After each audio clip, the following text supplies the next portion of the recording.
हे राजन, जब ब्रजबाला बंसी की ध्वन सुनते ही मोहित होकर वन की ओर चली और रास्ते में बैठकर आपस में ये कहने लगी कि जब ब्रजनाथ जी का दर्शन मिलेगा तब हमारी आंखें ठंडी होकर मन की इच्छा पूर्ण होगी।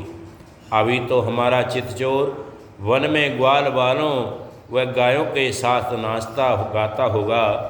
ये सुनकर दूसरी गोपी ने कहा कि सुनो सखी, जब मोहन प्यारे संध्या के समय बंसी बजाते हुए आएंगे तब मैं उस मोहिनी मूर्ति की छवि देखकर अपना हृदय ठंडा करूँगी। तीसरी सखी बोली कि सुनो प्यारियों, इस बाँस में ना मालूम क्या गुण भरा है। जिस बांसुरी को मोहन प्यारे हमसे सुंदर व उत्तम समझकर आठों पहर अपने मुखार बिंद में व छाती से लगाए रहते हैं, और वह बंसी श्याम सुंदर के होठों का अमृत पीकर बादल के समान बोलती है। चौथी ब्रजवाला ने कहा कि मेरे सामने ये बाँस बोया गया था जिसकी ये मुरली बनी है, सो इसका ऐसा भाग्य चमका कि मेरी सौतन होकर केशव मूर्ति की छाती पर दिन रात चढ़ी रहती है। जिस समय गोपियाँ आपस में ये बातें कर रही थी उसी समय वृंदावन बिहारी ग्वाल वालों गायों के साथ लिए मुरली बजाते हुए वहाँ पहुँचे।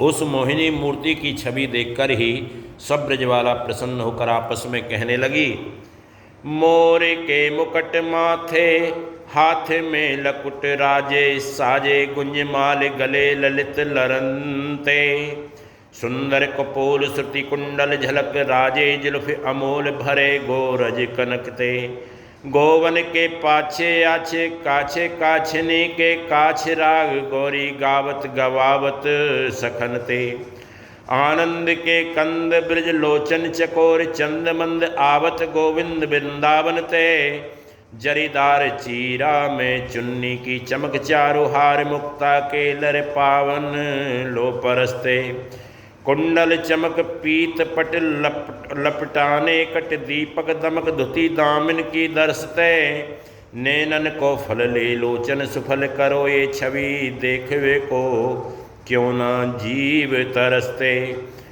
मंद मंद आवत बजावत मधुर वेणु कुंजन ते, आवत रसिक रूप बरसत। दूसरी सखी ने कहा कि देखो, ये मुरली केशव मूर्ति को के होठों के बीच में कैसी सुंदर मालूम होती है, जिसका अमृत रूपी शब्द कानों की राह पीने से मुर्दे भी जी उठते हैं। इस मुरली का बाँस जिस वन में उत्पन्न हुआ था वहाँ के वृक्ष अपने को बड़ा भाग्यवान जानकर कहते हैं कि ये बांसुरी हमारी जाति भाई है। इस बंसी की ध्वनि देवताओं की स्त्रियां अपने विमानों पर से सुनकर ऐसी मोहित हो जाती हैं कि उनकी कमर से घुंघरू खुलकर गिर पड़ते हैं और उन्हें सुध नहीं होती है। गौओं का चरना भूल जाता है, हिरण चित्रकारी की तरह खड़े हो जाते हैं उसकी ध्वनि सुनकर। बछड़े दूध पीना छोड़ देते हैं, वृक्षों से मद बहने लगता है।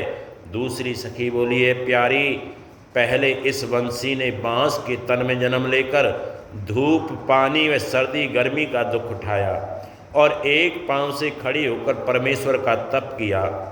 फिर इसने अपना पोर पोर कटवा कर आग की गर्मी अपने ऊपर उठाई, तब टेढ़ी से सीधी हुई।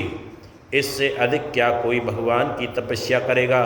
ये सुनकर दूसरी ब्रजबाला बोली कि परमेश्वर हमारा जन्म भी बाँस में देते तो मैं भी आठों पहर मोहिनी मूर्ति के मुख में लगी रहती और उनके होठों का अमृत पीकर सुख पाती। हे राजन, नित्य जब तक केशव मूर्ति वन से गौ चरा कर नहीं आते थे तब तक यही दशा गोपियों की रहती थी। जावन धेनु चरावही माखन प्रभु चित चोर, तहाँ आए ठाड़ी रही हर सम्मुख कर जोर। बंसी धुन सुन के सदा सुख पाते सब लोग, माखन प्रभु मुख सो लगी क्यों नहीं हो सुख योग।